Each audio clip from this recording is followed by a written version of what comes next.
Good morning. I got a lot of good stuff on the way, and we're gonna start with this. If you put a projector and a hazer in a dark room, I got this spice, I know it hit right. You can get it on site all day, all night. Get your dose all right. I first pulled this off about 12 years ago, and I loved it. Recently, just a few days ago, I did it again, and I wanted to share some of the process so maybe it could be helpful to you. You're welcome. So weird. That's crazy. Oh yeah, this is it right here.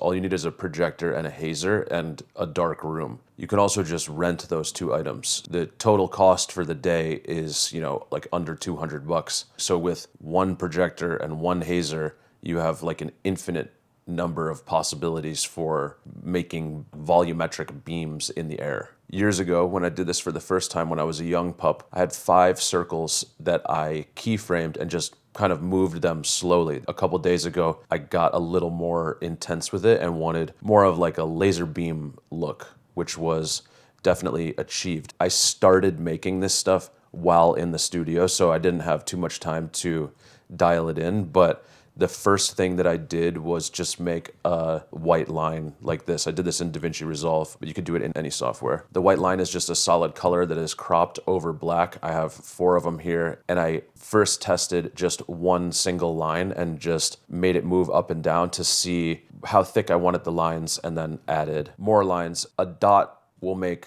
a cone, a line will make a triangle, a center dot will go straight down the center. If you just had a center dot and somebody standing in front of it, that center dot would just be on their back and you wouldn't be able to see it. A dot on the left or the right will go out like this. And the smaller the dot, the more it will seem like a laser beam. The bigger the dot, the more it will be a cone. A thin line will become a triangle. And that is pretty cool because you can, as you raise and lower the line with keyframes or manually on the computer, the beam will go like this. So it will be a very flat beam that as it goes up and down will go like this. And then if you add multiple beams, you can see how that looks in this shot here. When operating this, I was just in here kind of just going, well, I actually nested these. Where is it? Oh yeah, I nested these. I did end up keyframing these and then just copying and pasting it. So you can see how imperfect this is. It overlaps, and then there's a gap here, but I know that just kind of creates a little more imperfectness, kind of like what you might see at a club or something. It's not just the same lighting over and over and over again. Things change as the music changes, and to be able to do it with just a projector and a hazer instead of a lot of lights and a lighting engineer that is programming in everything or doing it manually to the song, which is either called brusking or busking. I think it's brusking, where their lighting controller is manually adjusting the lights to the song, or even if there's not a film being made, if it's like an actual nightclub or something. But that's complex and expensive and requires a lot of lights.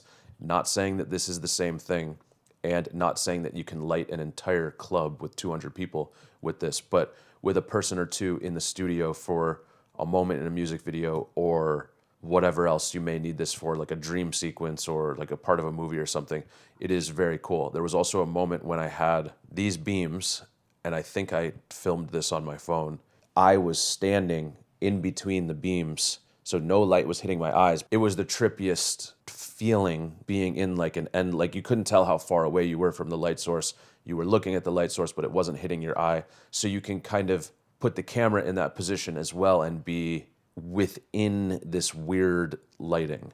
Another thing that happened just kind of by accident, when I was going into here to find a solid color, I just grabbed a few of these and put them in the timeline just to see what they would look like. This one in particular was very interesting, and you can see that here.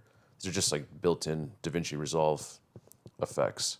Unfortunately, I didn't have time to make this be how I wanted. Doing something like this requires a little more time and keyframing. This just wasn't enough. You can see what it looks like here, but there needed to be more lines. Also, it was kind of hard to see. There were stars, starfield.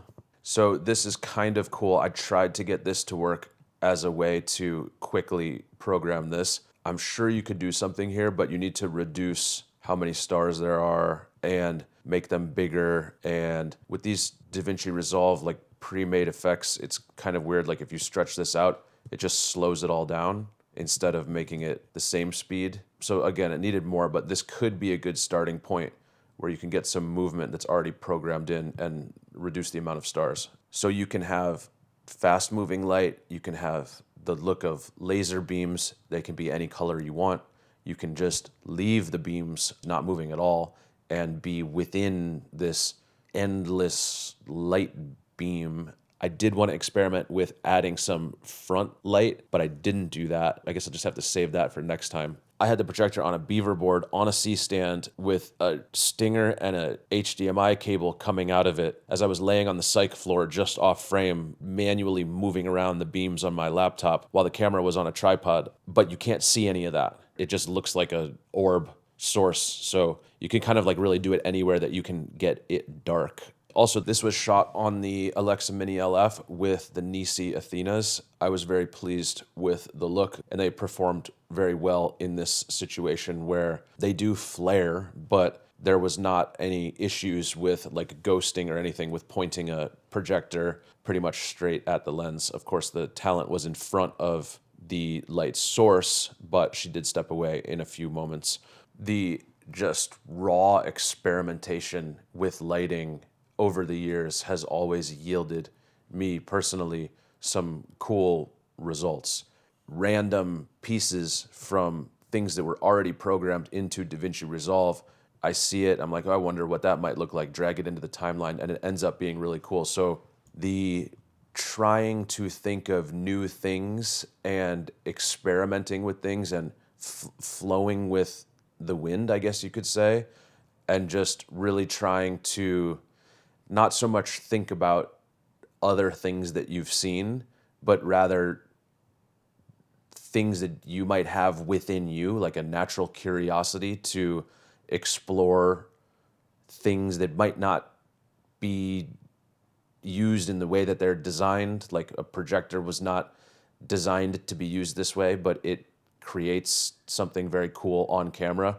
Star fields and cube arrays. I don't know exactly what these were designed for, but to see it kind of by accident on the projector and see how cool that looks is a very nice part of the filmmaking process that I find happens to me as like I want it to happen to me as much as possible when I'm trying to figure things out and stumble across new things and stumble upon new formats and different ways to capture images and different approaches. So the more that I grow, the more that that happens. Another thing that I kind of did by accident, which I don't think I've ever done before, going on kind of just exploring whatever is in your inner DNA calling you to experiment and find an image that you're looking for that you might not even know what you're looking for, is when I was done with the projector and the hazer, I knew that I wanted to capture images with lighting that is more close to what I normally do in a studio. The haze was still in the room. I don't think I've ever hazed something in a studio for anything that you would typically shoot in a